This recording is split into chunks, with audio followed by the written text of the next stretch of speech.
points, cash back, low rates, air miles. As the economy improves, credit card companies are competing for your money again with better offers than before the recession.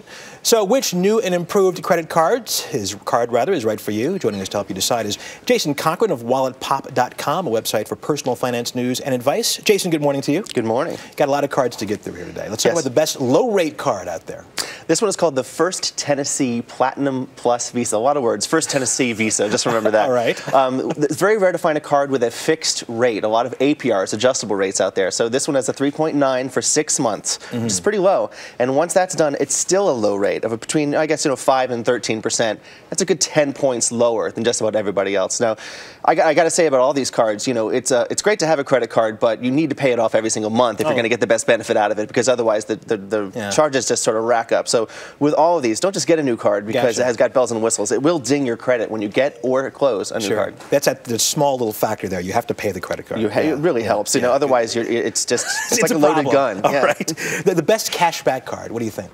Yeah, I would estimate that probably it's called the Fidelity Investments Rewards American Express. And what the deal is there is, if you're a member of Fidelity Investments, you can get 2% of all of your purchase put back into an investment account that you hold at Fidelity. And there's no limit. A lot of cards will let you have some sort of savings account out of a percentage, but there'll be a cap. This one doesn't. You have to be a member of Fidelity, but that might be a good incentive to become one. Okay, miles, of course, very important for folks using a credit card. Getting those frequent flyer miles. What's the best card out there for that? So cardratings.com prefers CapitalOne Venture. CapitalOne has always been a big player in the airline miles game. Here there's about double miles, about 2 miles per dollar you spend, and you can use that without blackout dates for any airline, and also travel expenses, which is also pretty unusual. Another important thing about the CapitalOne cards is there's no international transaction fee, so once you get where you're going to those miles, you're paying less when you make a purchase abroad. That's very important. There is a $60 annual fee, so you have to travel a lot to make it pay off. Right.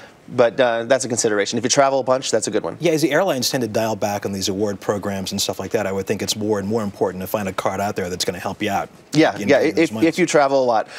Often a cheap airline ticket will do you better than trading in rewards when it comes to the dollar value, but if you travel a bunch, a card can actually serve you. Yeah, a lot of offers out there from cards to transfer the balance to a lower interest rate. Best card out there for that? Yeah, Card Ratings also approves of Discover More.